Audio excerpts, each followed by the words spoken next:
Menjelang saatnya Tuhan hendak menaikkan Elia ke sorga dalam angin badai, Elia dan Elisa sedang berjalan dari Gilgal.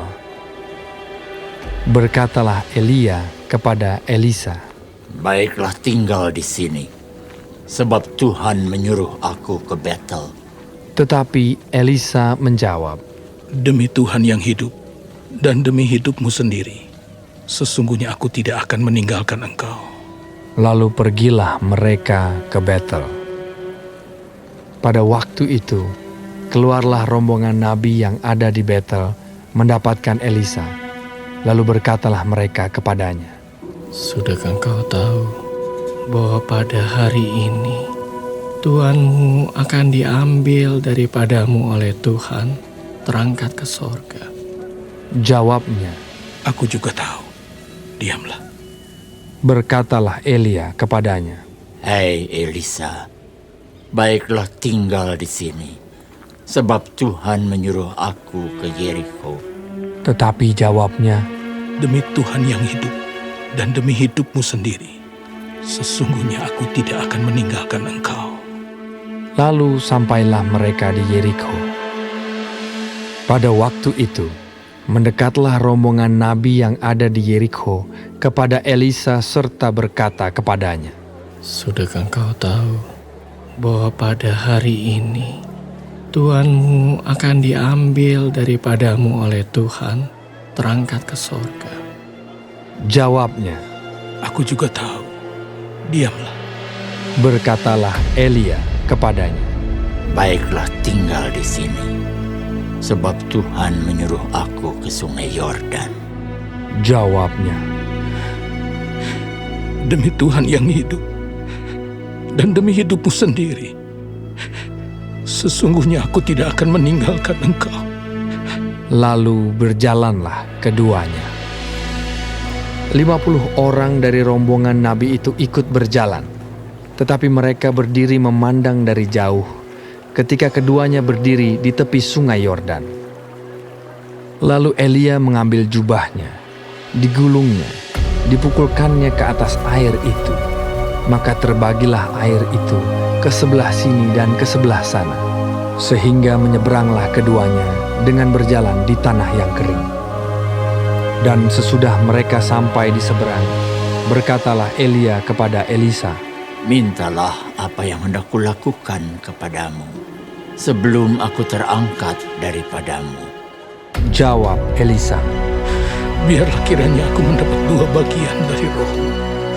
Berkatalah Elia, "Yang kau minta itu adalah sukar. Tetapi jika engkau dapat melihat aku terangkat daripadamu, akan terjadilah kepadamu seperti yang demikian. Dan jika tidak akan terjadi."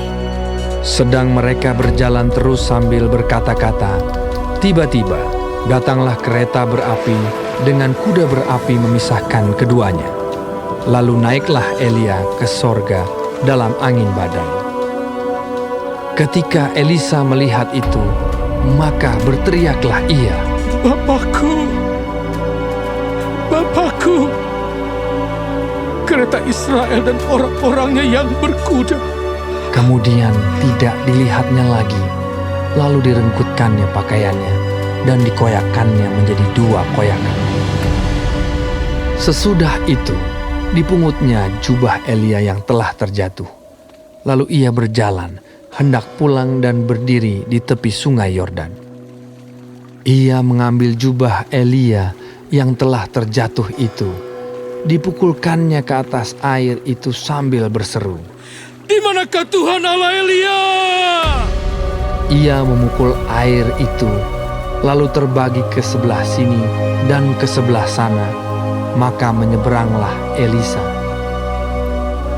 Ketika rombongan nabi yang dari Yeriko itu melihat dia dari jauh, mereka berkata, "Roh Elia telah hingga pada Elisa." Mereka datang menemui dia, lalu sujudlah mereka kepadanya sampai ke tanah.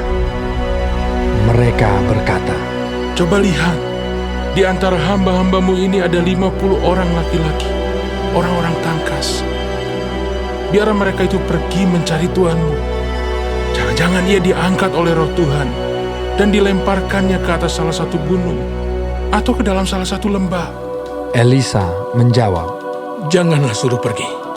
tetapi ketika mereka mendesak-desak dia sampai memalukan, maka berkatalah ia, Suruhlah pergi.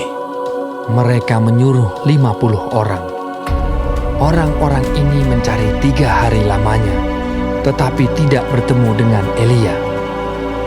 Ketika mereka kembali kepada Elisa yang masih tinggal di kota Yeriko, berkatalah ia kepada mereka, Bukankah telah kukatakan kepadamu, jangan pergi? berkatalah penduduk kota itu kepada Elisa, Cobalah lihat, letaknya kota ini baik, seperti Tuanku lihat. Tetapi airnya tidak baik, dan di negeri ini sering ada keguguran bayi. Jawabnya, Ambillah sebuah pinggan baru bagiku, dan taruhlah garam ke dalamnya. maka mereka membawa pinggan itu kepadanya. Kemudian pergilah ia ke mata air mereka dan melemparkan garam itu ke dalamnya, serta berkata, Beginilah firman Tuhan, telah kusehatkan air ini, maka tidak akan terjadi lagi olehnya kematian atau keguguran bayi. Demikianlah air itu menjadi sehat sampai hari ini, sesuai dengan firman yang telah disampaikan Elisa. Elisa pergi dari sana ke Betel, dan sedang ia mendaki, maka keluarlah anak-anak dari kota itu, lalu mencemoohkan dia serta berseru kepadanya.